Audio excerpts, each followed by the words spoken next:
جو بھی مجھے پکڑتے ہیں، آج پکڑتے ہیں، کل پکڑتے ہیں، میں ساری قوم کو یہ کہتا ہوں کہ آپ نے اپنے حقوق کے لیے سڑکوں پہ نکلنا ہے۔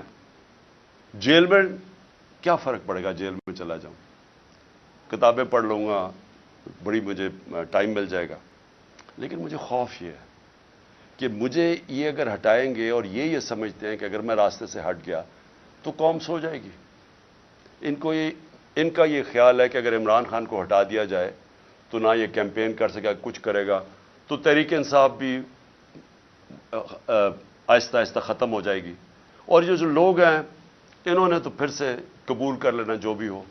تو اس کے اوپر میری جان بھی خطرے میں ہے اور یہ مجھے جیل میں ڈالنا چاہتے ہیں۔ آپ کو میں صرف یہ کہنا چاہتا ہوں کہ آپ نے یہ فیصلہ کر لینا ہے کہ عمران خان ہو یا نہ ہو، آپ نے اپنی حقیقی آزادی کی جنگ لڑتے رہنا ہے۔ یہ جہاد ہے آپ کے لیے اور اسی میں آپ کا مستقبل ہے۔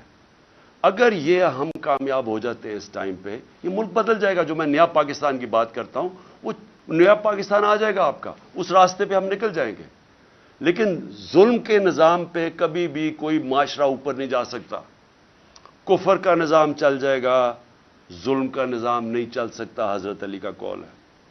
یہ نظام کبھی بھی نہیں چلے گا، اور آپ کے سامنے جدھر ہم گر چکے ہیں، آپ کو پتہ ہے کہ کیوں ہے، کہ جب آپ ان چوروں کو این آر او دے دیں اور بیچارہ غریب آدمی جیلوں میں رہے تو اس قوم کی تو کوئی مستقبل نہیں ہے۔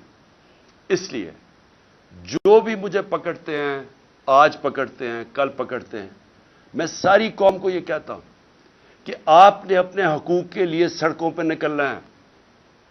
جانوروں اور بھیڑ بکریوں میں یہ فرق ہوتا ہے، بھیڑ بکریاں سارے ظلم سہ جاتی ہیں، انسان کا بڑا مقصد ہوتا ہے، وہ ظلم کا مقابلہ کرتا ہے، وہ جہاد کرتا ہے، اور وہ ایک معاشرے کو زندہ کر دیتا ہے۔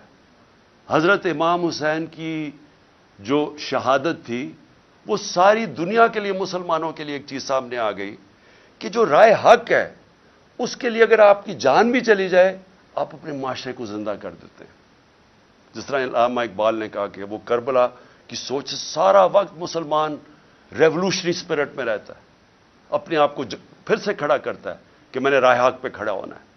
یہ سیدھی سیدھی جنگ ہے چوروں کی اور رائے حق کی، اور اس کے لیے میں پھر سے قوم کو اپیل کرتا ہوں، میں ہوں یا نہ ہوں، آپ نے اس جنگ، اس جہاد سے ہٹنا نہیں ہے، کیونکہ اگر آپ ہٹ گئے تو یہ سارا پاکستان کا مطلب ختم ہو گیا۔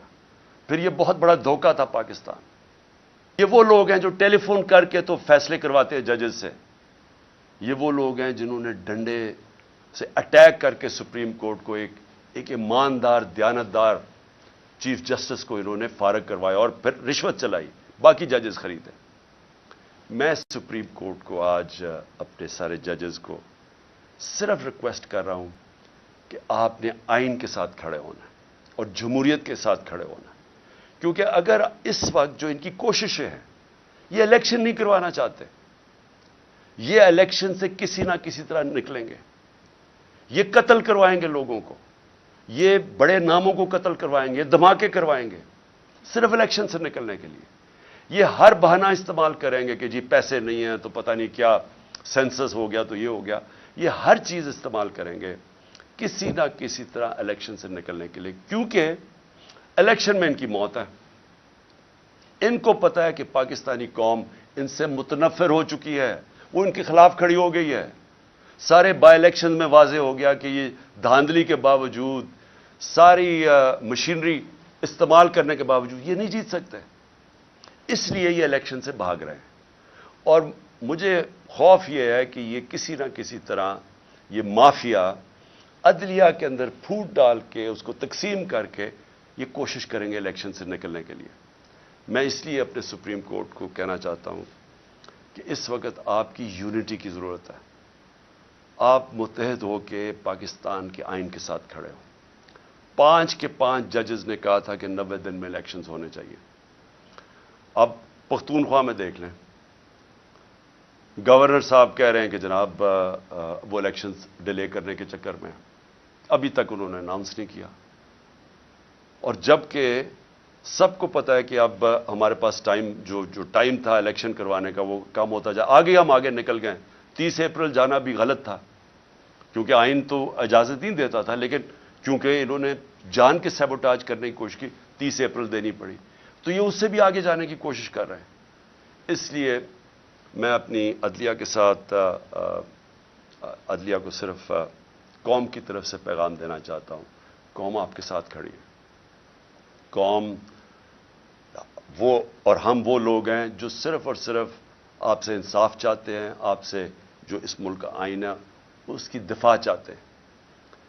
یہ جو مافیا ہے، یہ جب فیصلہ ان کے خلاف آتا ہے یہ اٹیک کر دیتے ہیں سپریم کورٹ کو، اور جب فیصلہ ساتھ آتا ہے تعریفیں شروع کر دیتے ہیں پریشرائز کر کے۔ میں آپ کو صرف آخر میں ریمائنڈ کروا دوں کہ جب جو دھاندلی کے اوپر سپریم کورٹ میں کیس چلا تھا 2015 میں، وہ ہمارے خلاف کیا، ہمیں بڑی تکلیف ہوئی۔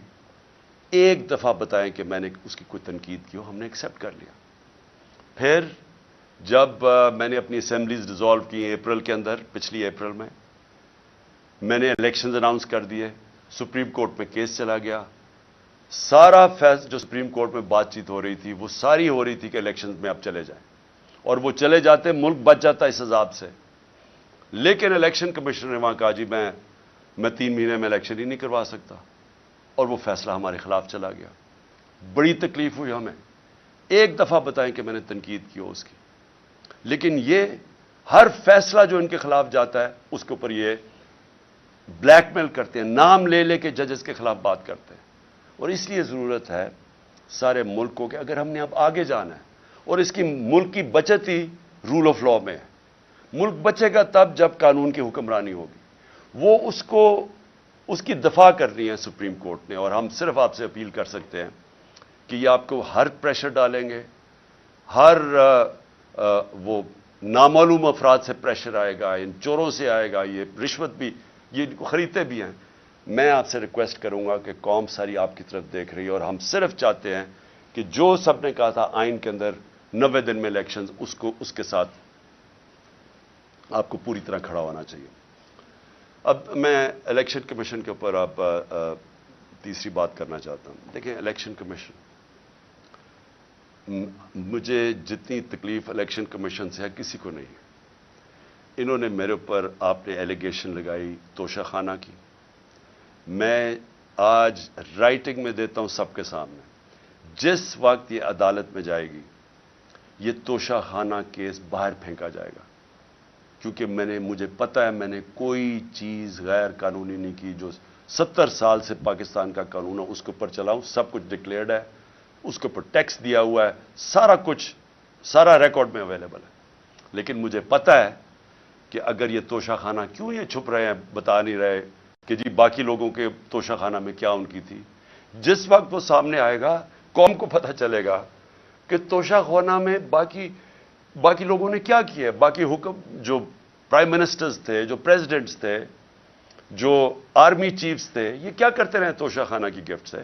وہ انشاءاللہ اگر یہ پورا کیس کھلے تاکہ پتہ تو چلے لوگوں کو توشہ خانہ کیا ہے۔ تو مجھے بڑی تکلیف ہے کہ میرے اوپر انہوں نے، کردار کے اوپر انہوں نے یہ جو اٹھایا ہے الیکشن کمیشن نے۔ اور پھر فورن فنڈنگ، یہ بھی ہمیں گھسیٹا ہے میڈیا ٹرائل کے تھرو، پتہ چلا وہ فورن فنڈنگ ہی نہیں ہے، اب پتہ چلے